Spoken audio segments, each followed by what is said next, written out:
ይድረስ ለኢትዮጵያውያን። በቅርቡ የጠቅላይ ሚኒስትሩ የማህበራዊ ጉዳይ አማካሪ የሆኑት ዳንኤል ክብረት በሰጡት መግለጫ በውጭ የሚኖሩ ኢትዮጵያውያን በሀገራቸው ጉዳይ እንደማያገባቸውና የቀብር ቦታም እንደማያገኙ ነግረውናል። ለመሆኑ በምን የስልጣን እርከን ነው አንድ ዲያቆን የብዙ ዜጎችን የዜግነት ድርሻና የቀብር ቦታ የሚወስነው? ኢትዮጵያ አደጋ ውስጥ ስትወድቅ እንኳን ከአብራኳ የወጣ ልጆቿ ይቅርና በሩቅ ሆነው የተስፋ ሀገራችን ናት የሚሉት ጥቁር አሜሪካውያን ዶክተሮች፣ ጠበቆች፣ መሐንዲሶች ኢትዮጵያ በጣሊያን ስትወረር ለኢትዮጵያ ለመዋጋት መመዝገባቸውንና በአሜሪካ መንግሥት በመከልከላቸው በዚህም ውሳኔ ተቆጥተው በአሜሪካን ሀገር የሚገኙ የጣሊያን መደብሮችን፣ ምግብ ቤቶችን በማቃጠል ተቃውሟቸውን እንዳሳዩ አንብበው ይሆን?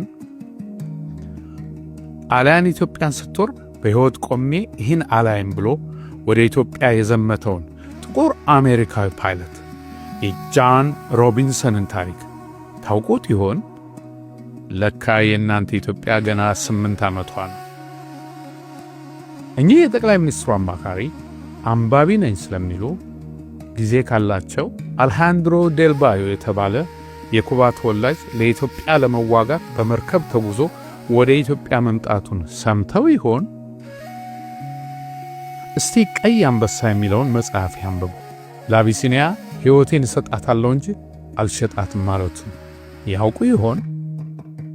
እንደገና በጣሊያን ወረራ ወቅት አዶልፍ ፓርሳክ የተባሉ ትውልዳቸው ቼክ ሪፐብሊክ የሆኑ ከኢትዮጵያ አርበኞች ጎን ተሰልፈው ተዋግተው ያዩትን ሁሉ በመጽሐፍ አስፍረውታል።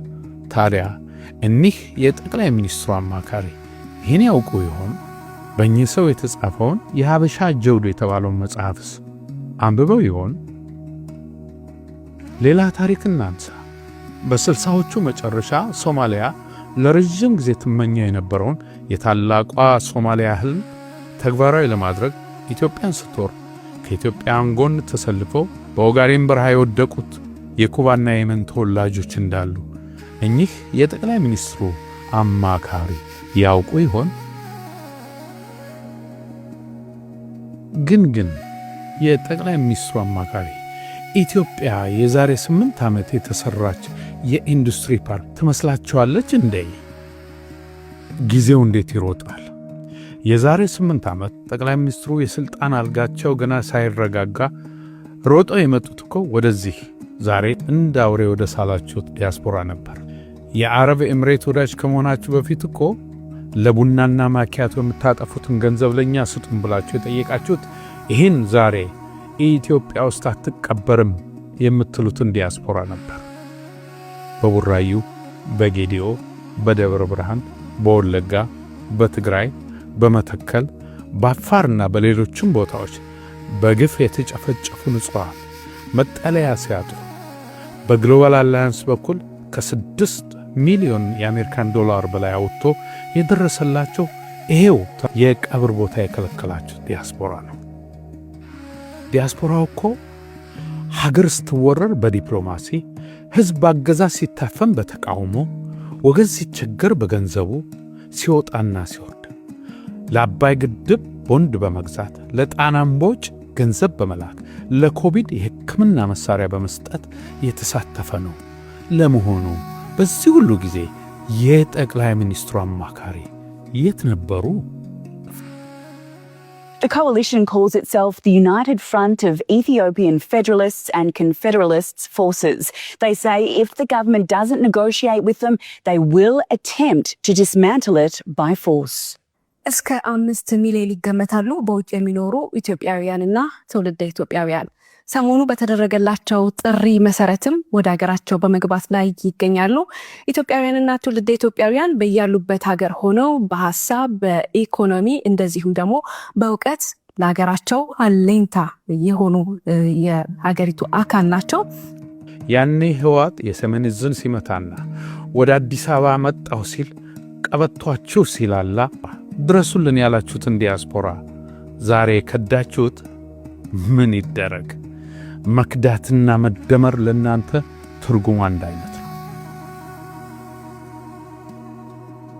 የጠቅላይ ሚኒስትሩን አማካሪ አንድ ጥያቄን ጠይቅ።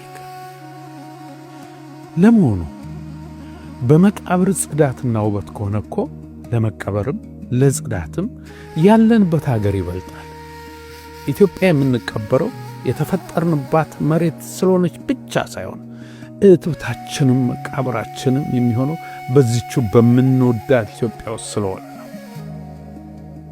ግን እስኪ አማካሪውን እንጠይቅና ውጭ ያሉ ኢትዮጵያውያን ሲሞቱ ሀገር ውስጥ እንዳይቀበሩ የሚለው በሕገ መንግሥቱ በየትኛው አንቀጽ ላይ ነው የሚገኘው?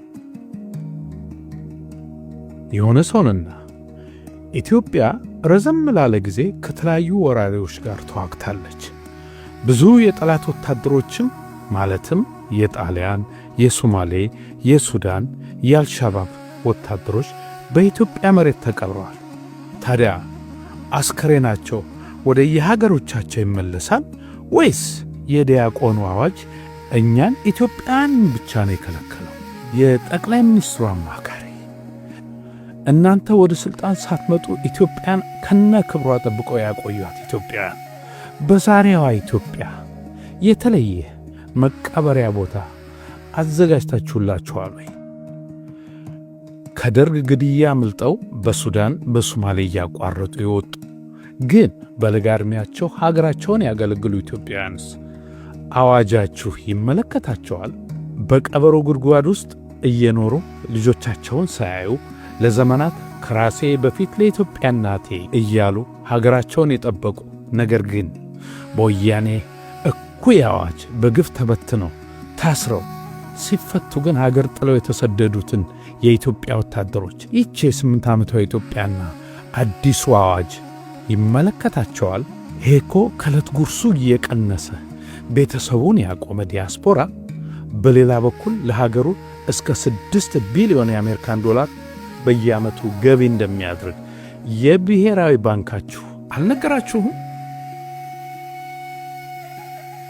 ማጠቃለያ፣ የጠቅላይ ሚኒስትሩ አማካሪ ጥሩ አማካሪ ካለ አሁኑኑ ዲያስፖራውን ይቅርታ እንዲጠይቁ የኢትዮጵያ ዲያስፖራ ለኢትዮጵያ ሕዝብ የሚለግሰውን ግዙፍ ድጋፍ ቢያቋርጥ በሀገሪቷ ኢኮኖሚ ላይ ለሚደርሰው ቀውስ ኃላፊነቱን የሚወስደው የጠቅላይ ሚኒስትሩ አማካሪና መንግሥታቸው ይሆናል። የዲያስፖራው አቅምና ችሎታ ምን እንደሚመስል በተግባር ወደፊት ታዩታላችሁ። ጊዜ ለኩሉ እንዲሉ ሁሉም በጊዜው ይሆናል።